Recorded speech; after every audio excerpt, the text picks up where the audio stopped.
When we're faced with oppositional information, we can often feel the need to protect ourselves in order to keep our sense of selves intact. Gergen and Gergen labeled this as self-maintenance strategies. Are you guilty of the following examples? Mix with those like yourself. Mix with people of lower status or ability. Form low opinions of anyone who criticizes you. Disbelieve what others say, like parent arguments. Misunderstand negative feedback. Consciously provoke feedback you want. Self-handicap, like fail purposely as self-esteem protection. In the beginning of the JLU two-parter, The Once and Future Thing, we're introduced to two contrasting relationships. A physics professor, David, getting shouted at by his wife, who is unimpressed by his invention of time travel. Stupid little man! And Batman and Green Lantern chilling in the cafeteria, teasing each other. I'm very happy. On one hand, these moments sets a comedic tone where absurd characters, technologies, and situations exist with humorous mundanity. Literally, a reality-disturbing threat is introduced through a guy trying to escape his wife. I can use it to get away from you!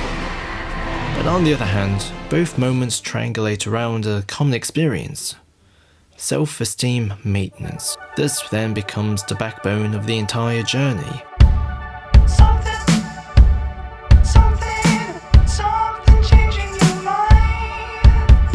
Sure you don't want one of these? Positive. Collection? Bunch of junk. After a lifetime of having his life trample on him, David uses his new, almost omnipotent position to indulge in the worst side of himself. I go to the trouble of taking over the whole city so I have a nice place to keep my collection. And it's a beautiful collection, David. He becomes Kronos, a cold-blooded psychopath who has his wife's mother locked up and kills his own subordinates for betraying him. Rest in peace, Chucko. Oh, phooey. Furthermore, to protect his self-esteem, he now exclusively forms low opinions of anyone who criticizes him and mixes with people of lower status. This is because he still thinks his wife could somehow be interested in his collection and him in general as he is. Because a loser with a kingdom is still just a loser. But nowadays, she has to pretend she does in order to avoid his wrath. The problem here is, well, of course she's not helping, but he has this image of himself he can't let go. A great collector, and the use of his powers now is about creating a protective canopy. I mean, just look at the way he sleeps. However, the problem with being defensive, as Nussbaum and Dweck argued, it restores lost self-esteem without addressing the underlying cause of the negative feedback, which in turn means the person has only adjusted to the problem, not confronted them. Speaking of avoidance, here's Bruce and John. Anyway, why are we always talking about my love life? What's going on between you and Diana? This 1-minute scene is technically a joke. Absurd costume characters are having lunch like normal work colleagues, but it features a very nuanced interaction. Bruce is asking how John is coping with his heartbreak because on one hand, despite his cold exterior, being sensitive to heartbreak is something he always relates to. The most mysterious creatures in the universe. Sorry? Women. Don't be too hard on yourself. You didn't know she was spoken for. How did you? It wasn't hard to figure out. The point is, these things happen. You just have to deal with it. On the other hand, he's also like a little boy asking his older brother about girls to vicariously live through him. John is dating conventionally while balancing his duty. Bruce really wants to. His excuse is that he's too busy, but in reality, he doesn't think he's good enough, despite Diana's interests. I don't have time to pursue a relationship. You're a princess from a society of immortal warriors. I'm a rich kid with issues. Lots of issues. Diana's a remarkable woman. She's a valued friend. She's standing right behind me, isn't she? The teasing in itself is a form of oppositional information that's contradictory to their self-concepts. You know, the busy Dark Knight who deep down inside wants more, the space cop who thinks he knows what he wants, but is actually denying the fact that he's picked the wrong woman. Both guys are drowning in feelings, resisting the truth. But both are still, at least being exposed to the cause of these feelings, through the fact that they're teasing each other.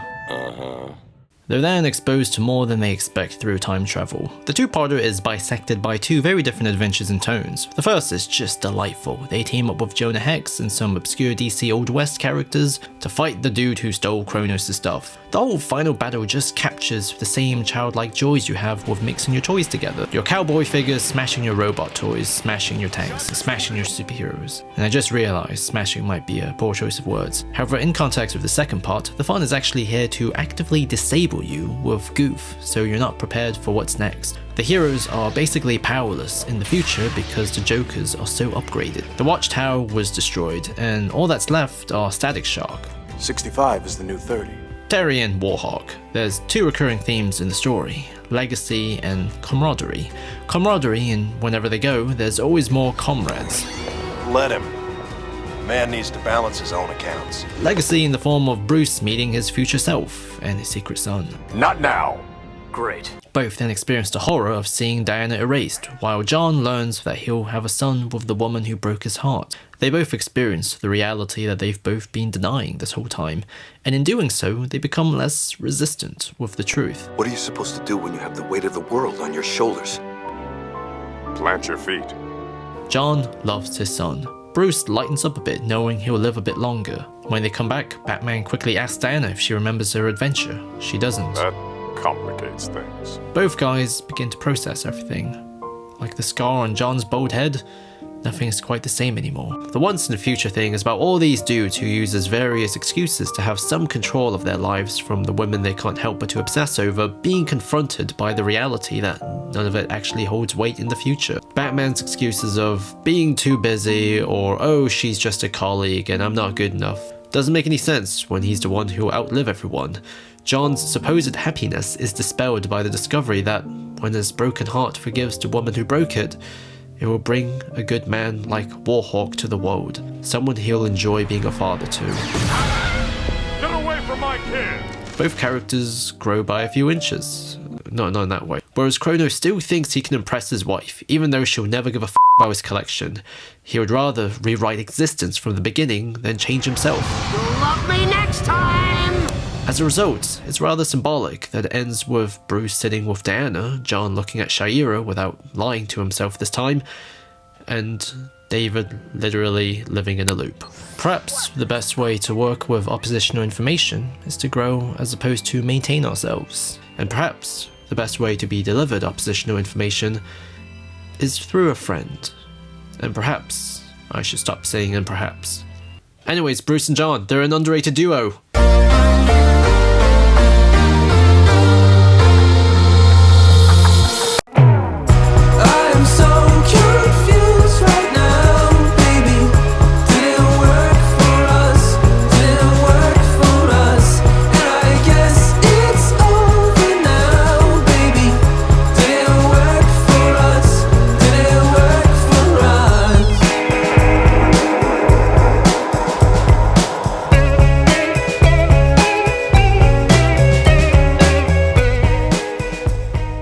So this video basically replaced my planned Atom Eve video because I wanted to release that alongside the Invincible comic retrospective, so I dug out my year-old notes on this two-part episode with the assumption that it would be a fairly straightforward, easy to write episode analysis. And then I ended up spending well over a week on it, rewriting it from scratch like 4 times, because initially I wanted it to be about the themes, but then the lack of traditional act structure made it too hard to figure it out.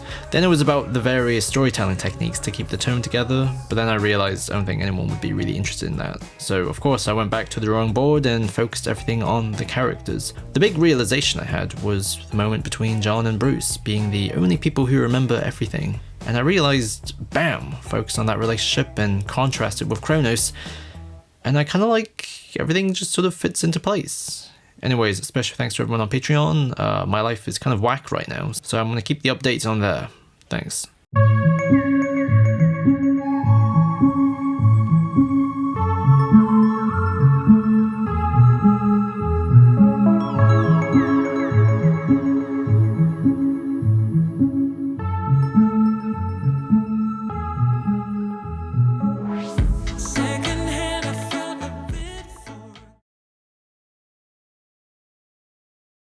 I find it just a little too